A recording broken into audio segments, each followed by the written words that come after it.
지난 수요일 날 12장까지 했어요. 그죠? 그리고 이제 13장에서부터는 이제 사도행전 13장부터는 우리가 잘 알듯이 사도 바울의 선교 여행이 시작되죠. 그래서 1차 선교 여행이 13장에서 15장까지. 그리고 2차가 16장에서 18장까지. 그죠? 그리고 이제 19장에서부터 이제 3차가 이제 본격적으로 시작되는 거죠. 우리가 11장에서 얘기했듯이 이 안디옥 교회가 이제 이방 선교의 중심지가 되죠. 그래서 1차 선교 여행도 안디옥 교회에서 출발하고 2차 선교 여행도 역시 안디옥 교회에서 출발한다라고 하는 것. 1차 선교 여행 때는 좁은 지역을 이제 선교하면서 나름대로 소종의 말하자면 효과를 얻게 되죠. 그런데 사실 마가 요한이 그냥 나중에 중간에서 돌아가 버리잖아요. 이제 2차 선교행을 할 즈음에 오늘 읽은 내용이 이제 문제가 되는 거죠. 모든 게 잘 될 때 가끔 이렇게 마귀가 틈타는 경우가 있죠. 누구의 잘못도 아닌데 다 열심히 있는 거예요. 그죠? 바나바는 바나바대로 마가 요한을 데리고 가서 그래서 정말 훌륭한 신앙인으로 어쩌면 선교사로 교육을 시키고 그리고 훈련을 시키려고 했던 그런 선한 마음이 있었을 거라는 생각을 해요. 그런데 반해서 사도 바울은 그 마가 요한이 안 되겠다는 거죠. 벌써 중간에서 탈락해버리고 말하자면 시험에서 낙제했다라고 얘기할 수 있는 거죠. 그러니까 바울의 경우에는 그 대신 실라를 데리고 가자. 이렇게 이제 마음속에 결정을 했던 거거든요. 그런데 이제 같이 바나바하고 사도 바울이 안디옥 교회에 속해 있는 중요한 사도들인데 그런데 서로 합력을 하고 이제 2차 선교여행을 갈 때는 더 열심히 같이 함께 동행하면서 그러면서 합력해서 선을 이루어야 되는데 그런데 이런 일이 벌어진 거예요. 정말 사단이 나버린 거죠. 사실 안디옥 교회 속에 이런 분란이 일어나리라고는 누구도 생각지 못했죠. 모든 게 다 잘 되었었으니까. 우리가 신앙생활 하면서도 이런 경우들이 있어요. 뭔가 너무 잘 되면은요, 거기 꼭 무슨 일이 꼭 끼게 돼 있어요. 물론 이게 다 보편적인 법칙은 아니지만은 그러나 종종 그런 간증들을 많이 하잖아요. 사람도 잘 될 때 조심해야 되는 거죠. 뭔가 다 편할 때 조심해야 되고 그리고 모든 일들이 형통할 때 그때 오히려 더 무릎을 꿇고 하나님께 기도를 해야 되거든요. 그런데 오늘 15장 36절 이하에 보면 그죠? 바나바하고 사도 바울이 39절에 보면 서로 심하게 다투어서 피차 갈라섰다 이렇게 얘기하고 있거든요. 이 바나바라고 하는 사람이 도대체 구브로로 돌아간 다음에 도대체 어떻게 됐는지에 대한 것들은 사실 추적해 볼 수가 없죠. 아마 구브로가 고향이니까 그저 마가 요한도 구브로 출신 아닙니까? 뭐 자기 나름대로 또 선교 활동을 했겠다라는 생각을 해보지만은 여하튼 안디옥 교회 입장에서 보면 굉장히 참으로 충격적인 사건이었다라고 볼 수 있는 거죠. 그렇죠? 여러분들이나 저나 그렇습니다. 우리가 사람 때문에 이렇게 마음이 갈라져서는 안 된다라고 하는 거예요.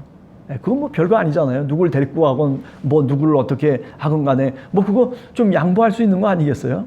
하나님의 일을 하는데 뭐 그게 그렇게 굉장히 중요한 게 아니에요. 죽고 사는 문제가 아니잖아요. 그런데도 불구하고 이렇게 마음을 합치지 못한 것은 제가 보기에는 사단이 그죠? 그 둘 사이에 슬며시 들어와서 마음을 가르게 만들고 그리고 심한 다툼을 하게 만드는 그런 일들이 사실은 이 선교 활동 속에 벌어지고 있다라고 하는 거죠. 우리가 교회 속에서의 생활 보면은 종종 사람 때문에 실망하는 경우가 있잖아요. 저 사람 저럴 사람이 아닌데 그런데 어느 날 보니까 이게 전혀 다른 모습으로 나타난단 말이에요. 그래서 거기서 실망하고 그래서 뭐 교회를 떠나는 등 뭐 교회를 뭐 관둬야 되겠다는 등 뭐 이런 저는 목회하면서 그래서 굉장히 많은 상처를 사실 받았어요. 물론 지금 와서는 뭐 그게 다 하나님의 은혜로 이제 이야기할 수 있겠지만은 그러나 사실은 사람과 사람의 어떤 관계라고 하는 것이 이만큼 별것 아닌 것 때문에 서로 마음이 갈라지고 서로 원수가 되는 경우들이 사실 많이 있어요. 신앙생활하면서 사실 뭐 별거 있어요. 서로 믿음을 합쳐가지고 그리스도의 몸된 교회를 만들어 나가는 건데도 불구하고, 그런데 믿음이 연약한 사람들은 또 심약한 사람들은 사실 그런 것 때문에 이제 여러 가지 마음의 상처를 받게도 된다라고 하는 거죠. 자, 오늘 이 2차 선교 여행을 앞두고 이렇게 바나바와 사도 바울이 헤어지게 되는 것. 참 어떻게 보면 사도행전에서 제가 볼 때는 가장 안타까운 장면이 바로 이 장면이라고 생각해요. 서로 더 합쳐서, 그래서 저 마케도니아 가서 또 열심히 정말 했더라면 그러면 훨씬 더 뭔가 세계의 역사가 달라지지 않았을까라고 하는 그런 생각도 해보게 됩니다. 자, 여하튼 그래서 16장으로 넘어가게 되면 이제 어떤 일들이 벌어집니까? 아시아 지역으로, 다시 말하면 에베소라든지 뭐 골로새라든지 이런 지역에 사실은 복음을 전하고 싶었던 것 같아요. 그런데 여건이 여의치 않으니까 복음을 전할 수 없는 상황이 돼버렸어요. 그래서 어디로 내려가냐면 여기 얘기하듯이 비두니아로 가려고 하다가 이제 무시아를 지나서 드로아에 이제 가게 되는 거죠. 드로아라고 하는 것은 이제 항구 지역인데 터키 지역에 해당되죠. 그런데 거기서 고민하는 거죠. 이게 왜 이렇게 모든 게 다 막힐까? 그죠? 하나님의 복음을 전하려고 하는데 왜 이렇게 내가 전하려고 하는 쪽으로 방향으로 틀어지지 않고 왜 이렇게 꽉 막혀가지고 도대체 모든 것들이 여건이 허락지 않는 그런 상황이 왜 생길까 하고 아마 사도 바울이 고민하고 있었던 것 같아요. 그리고 열심히 기도를 하는데, 그래서 9절에 보면 밤에, 그죠? 밤에 환상이 바울에게 보이니. 밤에. 제가 이 장면을 수요 우리 사도행전 강해 쭉 하면서 좀 강조해서 얘기한 적이 있어요. 그죠? 이 밤에라고 하는 것이 밤중에라는 뜻이다. 그리고 이 밤중에라고 하는 이 말은 그냥 어느 한 시각을 얘기하는 것이 아니고 온 밤을 지새면서라고 하는 그런 의미를 갖고 있다는 것을 여러분들과 한번 이야기한 적이 있습니다. 그러니까 사도 바울이 고민하면서 드로아에서 기도하고 있는데, 그런데 밤중 내내 환상이 보이는 거예요. 어떤 환상이에요? 지금 여기서 얘기하는 것처럼 마케도니아 쪽에 있는 한 사람이 서서 마케도니아로 건너와서 우리를 도우라고 그렇게 계속 환상이 떠오르는 거예요. 이건 뭐야 하고 어쩌면 바울이 집어쳤을는지도 모르는데, 근데 또 자려고만 하면, 또 무릎 꿇고 기도를 하려고 하면 그게 계속 그 환상이 떠오르는 거예요. 자, 이렇게 지나면서 사도 바울이 이제 내가 아시아로 갈 것이 아니라 그렇구나, 이게 하나님의 뜻은 저 지중해를 지나서 저 에게를 지나서 마케도니아로, 그리스로 들어가는 것이 하나님의 뜻인가 보다 라고 그렇게 확고하게 믿음을 갖게 되는 거죠. 그래서 10절에 보면 뭐라고 얘기하고 있어요? 하나님이 저 사람들에게 복음을 전하라고 우리를 부르신 줄로 내가 인정함이더라. 인정하지 않으려고 그랬다고요. 나는 아시아로 가야 됩니다. 나는 기도하면서 내 마음속에 어떤 비전이 있었어요. 아시아에서 더 큰 그런 어떤 지역 속에서 복음을 전하고 싶은 그런 어떤 마음이 있었단 말이에요. 그런데 하나님이 그것을 막으시는 거예요. 어떻게 지금 이렇게 한밤중에 기도하는데, 그런데 계속 끊임없이 자신의 머릿속에 환상이 계속 떠오르면서, 그러면서 마케도니아에서부터 부르는 그 음성을 듣는 거죠. 누가? 사도 바울이. 한두 번 듣는 게 아니라 밤새도록 그 환상과 씨름을 하고, 그러다가 결국은 어떻게 돼요? 결국은 하나님의 그 부르심 앞에 사도 바울이 자기의 비전과 자기의 뜻을 포기하고 이제 하나님의 뜻에 따르기로 하는 거죠. 마치 저는 이런 거를 읽을 때마다 야복강에서, 그죠? 야곱이 자기의 것을 다 버리고, 그리고 나중에 이 엉치뼈가 맞으면서 그러면서 야곱이라고 하는 이름이 이스라엘이라고 하는 이름으로 바뀌어졌듯이 오늘 사실은 이 드로아라고 하는 이 지역에서 환상을 통해서 사도 바울은 사실은 사울이었던 사람이 이제 바울이라고 하는 이름으로 바뀌는 중대한 사건이라고 저는 생각을 해요. 네. 그렇죠? 자, 이런 점에서 어려운 일도 있었지만은 바나바와 헤어지면서 얼마나 마음의 상처가 심했겠어요. 그런데도 불구하고 하나님이 이렇게 다시 힘을 얻게 하시고 그리고 다시 하나님의 부르심 앞에 사도 바울이 기도하면서 환상 가운데 자신의 사명을 하나님의 부르심을 자기 자신이 스스로 깨닫게 됐다는 거죠. 네. 이게 하나님의 은혜죠, 어떻게 보면. 그죠? 그래서 그때부터 이제 저 그리스 지방으로 건너가면서 2차 선교행이 시작되는 거죠. 그래서 제일 먼저 건너가서 도착한 곳이 어디예요? 빌립보라고 하는 지역이죠. 빌립보. 그래서 빌립보에 도착하자마자 이제 신라와 더불어서 같이 기도하기 위해서 기도처가 어디 있는지 강가에도 한번 나가보고 뭐 이곳저곳 다니면서 사람들이 있는 곳에 가서 물어보기도 하고 이제 그러는데 그런데 그 과정 속에서 누구를 만나게 되냐면 우리가 잘 아는 자색 옷감 장사 누구죠? 루디아라고 하는 여인을 만나게 되죠. 어떻게 보면 그 당시로 봐서는 자주 옷감을 장사하고 판다는 것은 굉장히 부의 상징이에요. 하나님의 은혜죠, 이것도. 참 어떻게 보면 그 환상 속에서 이제 마음을 결정하고 자신의 비전을 다 포기하고 그리고 하나님이 원하시는 그 길로 가려고 이제 저 바다를 건너서 빌립보까지 왔는데 그런데 마침 이렇게 루디아를 만나게 된 것.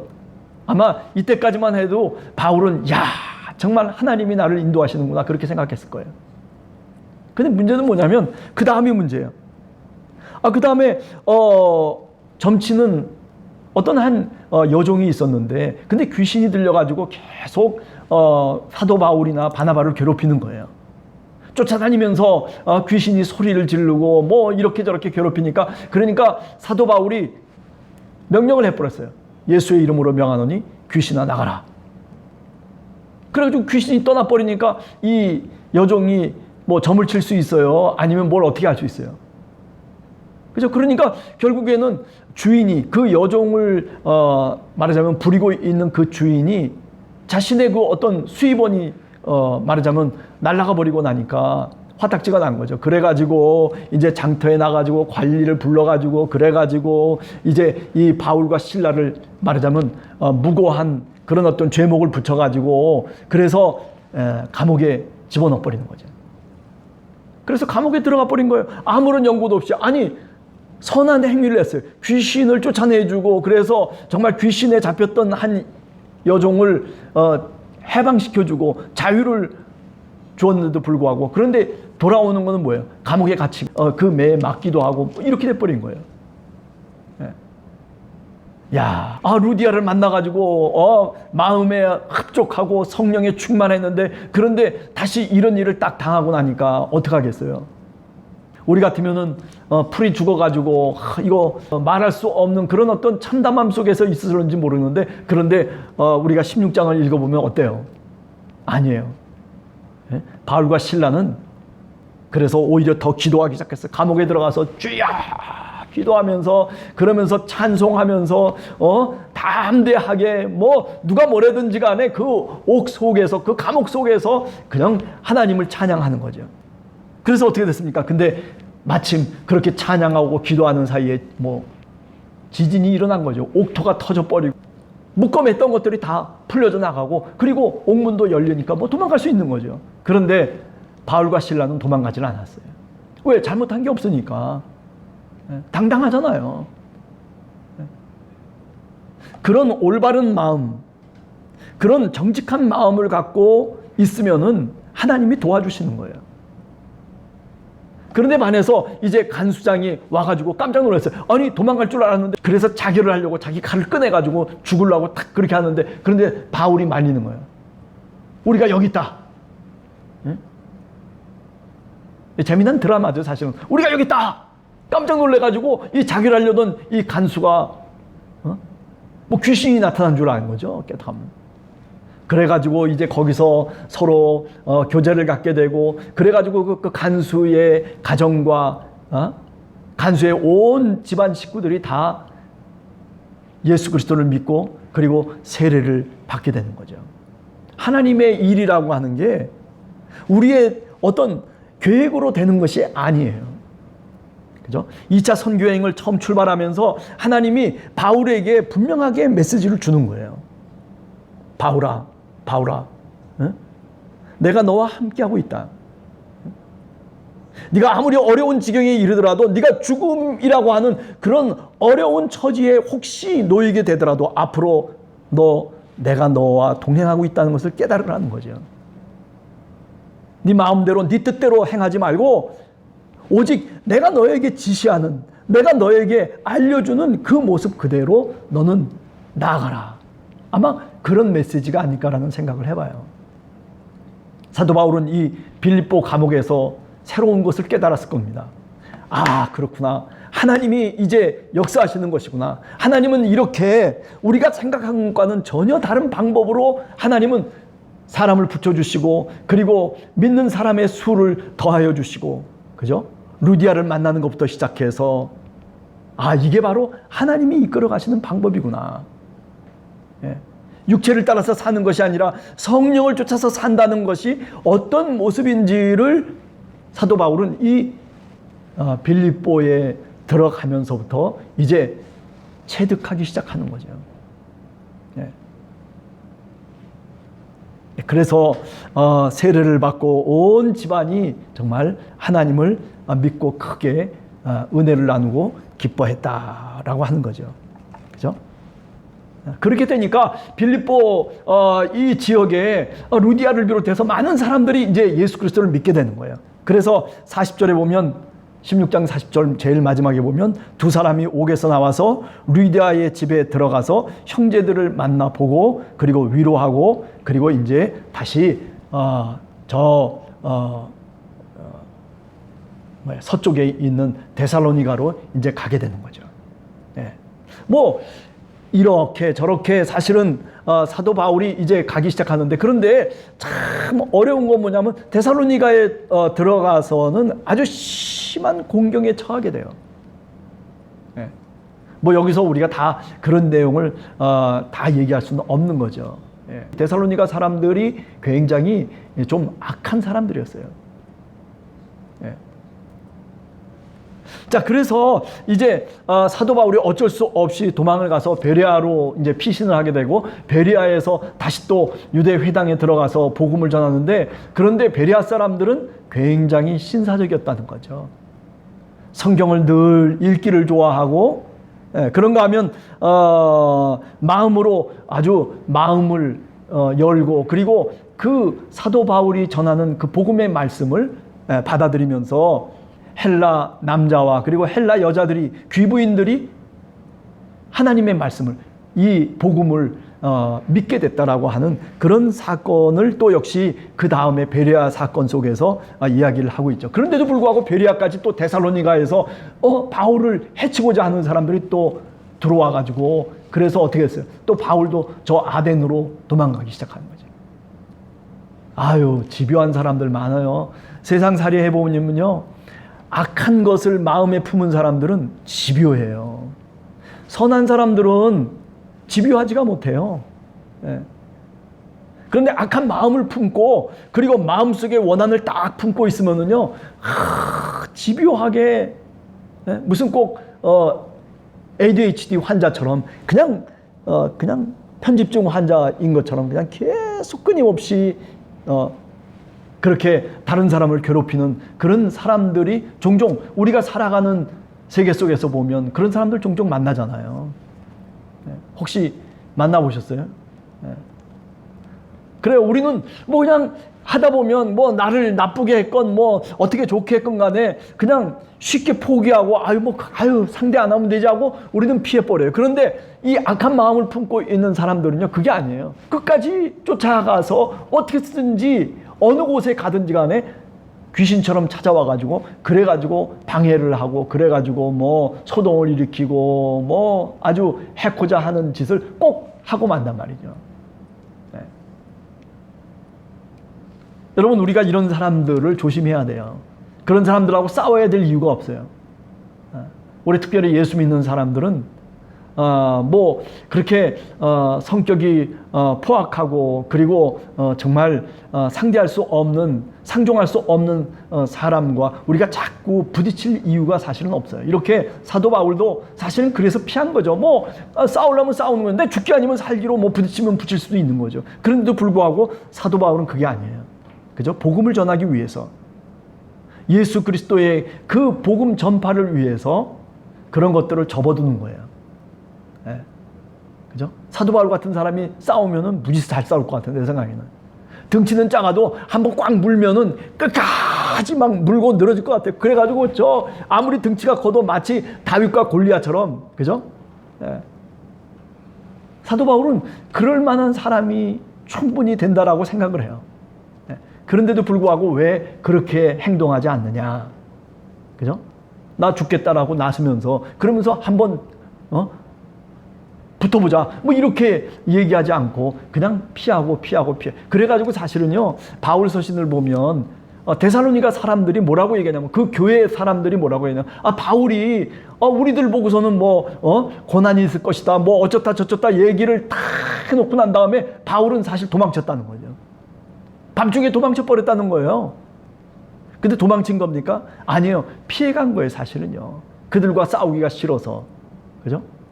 복음을 전해야 될 사명이 있잖아요. 하나님이 함께 동행하면서, 그러면서 더 곳곳을 다니면서 전파해야 될 그런 어떤 부르심에 합당한 모습을 내가 갖고 있어야 되는데, 그 바울이 그렇기 때문에 어떻게 했어요? 그래서 그들과 상종하지 않는 거죠.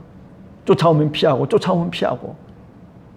그래서 아테네까지 피해가는 거예요, 나중에는. 그죠? 네. 실라와 디모데를 남겨놓고, 그리고 아테네까지 말하자면 도망와서 그래가지고 복음을 전했던 이 사도 바울의 그 모습을 가만히 우리가 들여다보면서 사도 바울이 어떤 사람인가라고 하는 것, 우리가 다시 한번 느끼게 되는 거죠. 그래요. 우리들도 삶을 살아가면서 이렇게 피해야 될 때는 빨리 피하는 게 좋아요. 네. 고집 피우면서 그냥 엉겨 붙어가지고 그래가지고 힘을 낭비하고 또 그 지혜를 낭비하고 뭐 정말 그렇게 사는 것도 뭐 의미가 있겠죠. 뭐 그렇게 살아도. 그러나 예수 믿는 사람들은 우리가 예수 그리스도의 증인으로서 살아가는 사람들이기 때문에 그런 행동을 분명히 자제해야 할 필요가 분명히 있다라고 하는 거죠. 남이 몰려간다고 해서, 그렇다고 해서 거기 몰려가야 될 이유가 없는 거예요. 예. 우리도 가끔 그러잖아요. 정치적인 얘기를 하면 성도님들이나 뭐 목사님들도 만나면 뭐 그런 얘기하면요, 이게 골치 아파지는 거예요. 교회에 나와서 어떤 사람이 막 그냥 입에 거품 물면서 나는 이 사람을 지지한다 뭐 어쩐다, 이게 교회에서 할 얘기가 아니잖아요. 그것 때문에 얼마나 많은 어려움이 생기겠어요. 예수 그리스도를 우리가 믿는 신앙인이라면은 그것을 자제할 줄 알고, 그죠? 그러다 보니까 어느 교회 같은 데는 막 서로 싸움이 벌어지는 거예요. 그죠? 고린도 도시에서 사도 바울이 선교사임에도 불구하고 1년 반 동안 사실은 목회를 했어요. 우리가 고린도 전후서를 읽어보면 사도 바울이 얼마나 안타까운 마음으로 편지를 쓰는지를 우리가 보게 되죠. 아마 모든 것이 잘 됐기 때문에 고린도에서 그렇게 애를 쓰고 그렇게 목회를 1년 반씩이나 했을까라고 한번 질문을 해보면 제가 생각할 때는 꼭 그런 건 아니다라고 생각해요. 목회가 잘 안 되니까. 그러니까 그죠? 그곳에 머물면서 어떻게든지 한 사람이라도 구원을 시키려고 그렇게 안타까운 마음으로 고린도에서 복음을 전했던 거죠. 교회를 개척하고, 그리고 또 이 사람 저 사람을 만나가면서, 그러면서 특별히 브리스길라와 아굴라 같은 그런 사람을 하나님이 또 역시 절망 중에 붙여주셨기 때문에, 그래서 그 사람의 도움을 통해서 이제 고린도 지역에 복음을 전하는 일들을 감당하게 되는 거죠. 그걸 1년 반 동안 했다는 거예요. 교회가 문제가 많아요. 그러니까 기도해야 되고, 어디 또 좀 선교 나가려고 하면 또 문제가 터지니까 또 교회에 매달리면서 그 사람 한 사람들을 어린아이처럼 그냥 부모가 어린아이를 달래듯이 그렇게 성도들을 감싸 안고 기도의 제목을 삼고 어떤 때는 으르기도 하고 어떤 때는 윽박지기도 하고 뭐 이렇게 저렇게 하면서, 그러면서 자신의 모든 것들을 다 거기다가 쏟아붓는 그 바울의 모습이 고린도 전후서에서 우리가 찾아볼 수 있는 것 아니겠습니까? 예. 사도 바울이 1년 반씩이나 고린도에 머물면서 목회를 했어요. 그래요. 맞아요. 그 맞는 얘기예요. 그럼에도 불구하고 그 뒷면을 우리가 볼 줄 알아야 돼요. 예. 얼마나 그 성도들이 사도 바울을 괴롭히고, 그리고 얼마나 정말 하나님의 말씀을 제대로 받아들이지 않았으면은 사도 바울이 1년 반 동안이나 거기에 머물면서, 그러면서 구원받은 하나님의 백성을 어떻게든지 찾아내기 위해서, 그래서 자신의 혼신을 다하고 있는 사도 바울. 그게 2차 선교 여행의 모습이라고 얘기할 수 있는 거죠. 오늘 그래요. 우리가 2차 선교 여행을 앞두고 이렇게 서로 사람의 문제로 인해서 갈라졌던 그 아픈 교회의 기억을, 아픈 상처를 우리가 한번 들춰내 봤어요. 그러나 하나님은 그것을 통해서 오히려 더 선한 것으로, 그래서 바나바는 구브로로 가서 자신의 고향 속에서 선교를 했을 것이고, 그리고 바울은 다시 그 속에서 이제 마케도니아로 건너가서 자기 나름대로 하나님이 부르심 앞에 그 사명 속에 자신의 삶을 헌신하는 모습을 우리가 오늘 또 다시 한번 생각해 보았습니다. 여러분들 한 주간 살아가시면서 코로나 기간이라고 사람들이 더 많아져요. 막 1700명 뭐 이렇게 많아지는데, 그러나 하나님이 우리를 붙들어 주시고 하나님이 우리를 인도해 주신다라는 그런 마음과 더불어서 마스크 잘 쓰시고 건강에 유의하면서 한 주간도 지내시는 우리 함께하는 교회 성도들 모두가 되기를 간절히 기도합니다. 같이 함께 기도하겠습니다.